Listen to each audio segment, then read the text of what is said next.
Join me as I take on the challenge of stopping my overthinking for good. Let's see if I can actually break this habit in just 1 week. Overthinking. It's a phenomenon that's all too familiar to many of us. It's that constant chatter in our minds, the what ifs, the maybes, the whys, the endless analysis paralysis that can completely cripple our decision-making abilities and affect every aspect of our daily lives. When we overthink, we tend to get stuck in this vicious cycle of anxiety, indecision, and stress.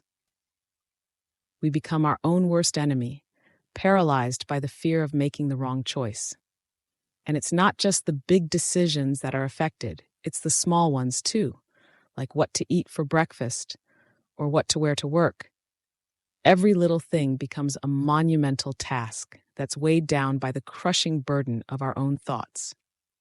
We start to doubt ourselves, second-guess our instincts, and succumb to the crippling fear of uncertainty. And the more we think, the more we doubt, and the more we doubt, the more we think.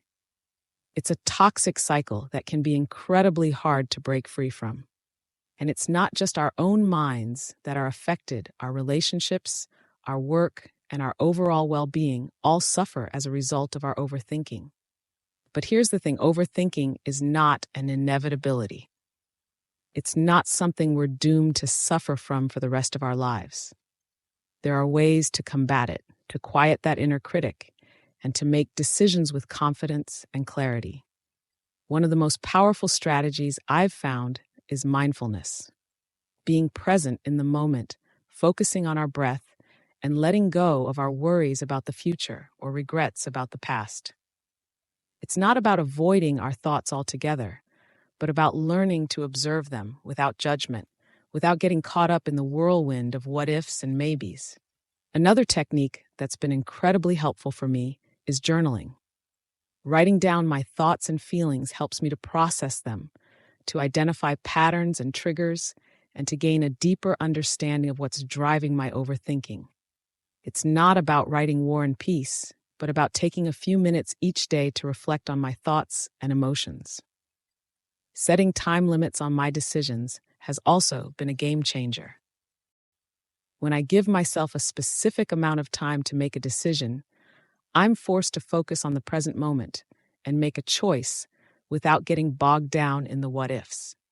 It's not about making impulsive decisions, but about trusting my instincts and having the confidence to make a choice.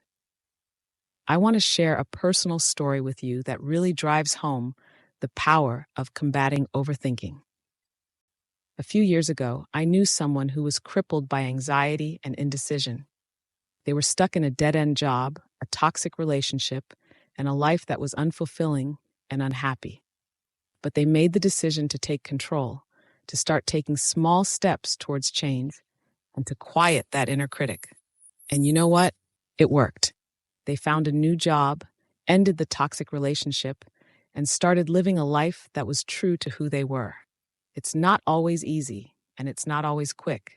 But the moment we take that first step, the moment we decide to take control of our thoughts and our decisions, that's when the real magic happens. And I want to encourage you to take that first step today. So to recap, we've talked about the challenges of overthinking, the strategies for combating it, and the power of taking action. Remember, taking control of your thoughts and your decisions is within your reach. Don't let overthinking hold you back any longer. Thanks for watching, and I'd love to hear from you in the comments below. Have you struggled with overthinking? What strategies have worked for you? Let's start a conversation. And if you want to learn more about building confidence and overcoming self-doubt, be sure to check out my next video. Please subscribe to the channel and activate the bell button. Thank you for watching. I wish you success in your life.